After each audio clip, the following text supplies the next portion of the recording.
That hand didn't move, did it? Edwardson asked, standing at the port, looking at the stars. No, Morse said. He had been staring fixedly at the Edison detector for over an hour. Now he blinked 3 times rapidly and looked again. Not a millimeter. I don't think it moved either, Castle added from behind the gunfire panel, and that was that. The slender black hand of the indicator rested unwaveringly on 0. The ship's guns were ready, their black mouths open to the stars. A steady hum filled the room. It came from the Edison detector, and the sound was reassuring. It reinforced the fact that the detector was attached to all the other detectors, forming a gigantic network around Earth. Why in hell don't they come? Edwardson asked, still looking at the stars. Why don't they hit? Ah, shut up, Morse said. He had a tired, glum look. High on his right temple was an old radiation burn, a sunburst of pink scar tissue. From a distance it looked like a decoration. I just wish they'd come, Edwardson said. He returned from the port to his chair, bending to clear the low metal ceiling. Don't you wish they'd come? Edwardson had the narrow, timid face of a mouse, but a highly intelligent mouse. One that cats did well to avoid. Don't you? He repeated. The other men didn't answer. They had settled back to their dreams, staring hypnotically at the detector face. They've had enough time, Edwardson said, half to himself. Castle yawned and licked his lips. Anyone want to play some gin? He asked, stroking his beard. The beard was a memento of his undergraduate days. Castle maintained he could store almost 15 minutes worth of oxygen in its follicles. He had never stepped into space unhelmeted to prove it. Morse looked away, and Edwardson automatically watched the indicator. This routine had been drilled into them, branded into their subconscious. They would as soon have cut their throats as leave the indicator unguarded. Do you think they'll come soon? Edwardson asked, his brown rodent's eyes on the indicator. The men didn't answer him. After 2 months together in space, their conversational powers were exhausted. They weren't interested in Castle's undergraduate days, or in Morse's conquests. They were bored to death even with their own thoughts and dreams, bored with the attack they expected momentarily. Just one thing I'd like to know, Edwardson said, slipping with ease into an old conversational gambit. How far can they do it? They had talked for weeks about the enemy's telepathic range, but they always returned to it. As professional soldiers, they couldn't help but speculate on the enemy and his weapons. It was their shop talk. Well, Morse said wearily, our detector network covers the system out beyond Mars' orbit. Where we sit, Castle said, watching the indicators now that the others were talking. They might not even know we have a detection unit working, Morse said, as he had said 1,000 times. Oh stop, Edwardson said, his thin face twisted in scorn. They're telepathic. They must have read every bit of stuff in Everset's mind. Everset didn't know we had a detection unit, Morse said, his eyes returning to the dial. He was captured before we had it. Look, Edwardson said, they ask him, boy, what would you do if you knew a telepathic race was coming to take over Earth? How would you guard the planet? Idle speculation, Castle said. Maybe Everset didn't think of this. He thinks like a man, doesn't he? Everyone agreed on this defense. Everset would too. Syllogistic, Castle murmured. Very shaky. I sure wish he hadn't been captured, Edwardson said. It could have been worse, Morse put in, his face sadder than ever. What if they'd captured both of them? I wish they'd come, Edwardson said. Richard Everset and C.R. Jones had gone on the first interstellar flight.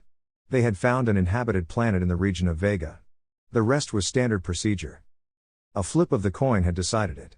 Everset went down in the Scouter, maintaining radio contact with Jones and the ship. The recording of that contact was preserved for all Earth to hear. Just met the natives, Everset said. Funny looking bunch. Give you the physical description later. Are they trying to talk to you? Jones asked, guiding the ship in a slow spiral over the planet. No. Hold it. Well, I'm damned, they're telepathic. How do you like that? Great, Jones said. Go on. Hold it. Say, Jonesy, I don't know as I like these boys. They haven't got nice minds, brother. What is it? Jones asked, lifting the ship a little higher. Minds. These bastards are power crazy. Seems they've hit all the systems around here, looking for someone too. Yeah? I've got that a bit wrong, Everset said pleasantly. They are not so bad. Jones had a quick mind, a suspicious nature and good reflexes. He set the accelerator for all the G's he could take, lay down on the floor and said, tell me more. Come on down, Everset said, in violation of every law of spaceflight. These guys are all right. As a matter of fact, they're the most marvelous. That was where the recording ended, because Jones was pinned to the floor by 20 G's acceleration as he boosted the ship to the level needed for the sea jump. He broke 3 ribs getting home, but he got there. A telepathic species was on the march. What was Earth going to do about it? A lot of speculation necessarily clothed the bare bones of Jones's information. Evidently the species could take over a mind with ease. With Everset, it seemed that they had insinuated their thoughts into his, delicately altering his previous convictions. They had possessed him with remarkable ease. How about Jones? Why hadn't they taken him? Was distance a factor? Or hadn't they been prepared for the suddenness of his departure? One thing was certain, everything Everset knew, the enemy knew. That meant they knew where Earth was, and how defenseless the planet was to their form of attack. It could be expected that they were on their way. Something was needed to nullify their tremendous advantage, but what sort of something? What armor is there against thought? How do you dodge a wavelength? Pouch-eyed scientists gravely consulted their periodic tables. And how do you know when a man has been possessed? Although the enemy was clumsy with Everset, would they continue to be clumsy? Wouldn't they learn? Psychologists tore their hair and bewailed the absence of an absolute scale for humanity. Of course, something had to be done at once. The answer, from a technological planet, was a technological one. Build a space fleet and equip it with some sort of a detection fire network. This was done in record time.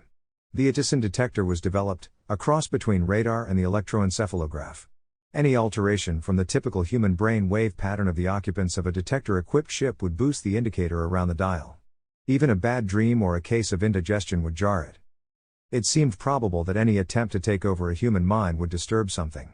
There had to be a point of interaction, somewhere. That was what the Edison detector was supposed to detect. Maybe it would. The spaceships, 3 men to a ship, dotted space between Earth and Mars, forming a gigantic sphere with Earth in the center. Tens of thousands of men crouched behind gunfire panels, watching the dials on the Edison detector. The unmoving dials. Do you think I could fire a couple of bursts? Edwardson asked, his fingers on the gunfire button. Just to limber the guns? Those guns don't need limbering, Castle said, stroking his beard.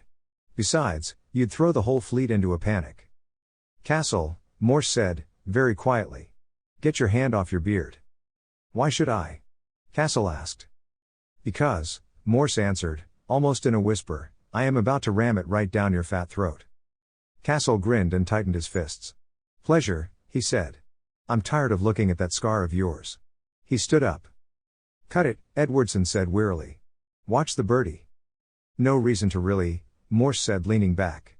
There's an alarm bell attached. But he looked at the dial. What if the bell doesn't work?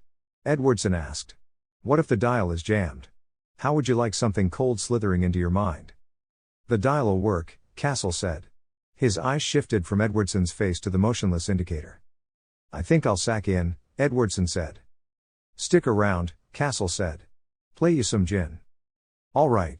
Edwardson found and shuffled the greasy cards, while Morse took a turn glaring at the dial. I sure wish they'd come, he said. Cut, Edwardson said, handing the pack to Castle. I wonder what our friends look like, Morse said, watching the dial. Probably remarkably like us, Edwardson said, dealing the cards. Castle picked them up one by one, slowly, as if he hoped something interesting would be under them. They should have given us another man, Castle said. We could play bridge. I don't play bridge, Edwardson said. You could learn. Why didn't we send a task force? Morse asked. Why didn't we bomb their planet? Don't be dumb, Edwardson said. We'd lose any ship we sent. Probably get them back at us, possessed and firing. Knock with 9, Castle said. I don't give a good damn if you knock with 1,000, Edwardson said gaily. How much do I owe you now? $3,508,010. I sure wish they'd come, Morse said. Want me to write a check? Take your time. Take until next week. Someone should reason with the bastards, Morse said, looking out the port. Castle immediately looked at the dial. I just thought of something, Edwardson said. Yeah? I bet it feels horrible to have your mind grabbed, Edwardson said. I bet it's awful. You'll know when it happens, Castle said. Did Everset? Probably. He just couldn't do anything about it. My mind feels fine, Castle said.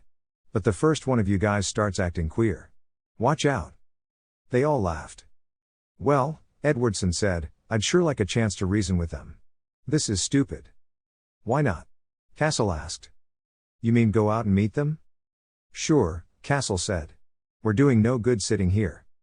I should think we could do something, Edwardson said slowly. After all, they're not invincible. They're reasoning beings. Morse punched a course on the ship's tape, then looked up. You think we should contact the command? Tell them what we're doing? No, Castle said, and Edwardson nodded in agreement. Red tape. We'll just go out and see what we can do. If they won't talk, we'll blast them out of space. Look. Out of the port they could see the red flare of a reaction engine, the next ship in their sector, speeding forward. They must have got the same idea, Edwardson said. Let's get there first, Castle said. Morse shoved the accelerator in and they were thrown back in their seats. That dial hasn't moved yet, has it? Edwardson asked over the clamor of the detector alarm bell. Not a move out of it, Castle said, looking at the dial with its indicator slammed all the way over to the highest notch.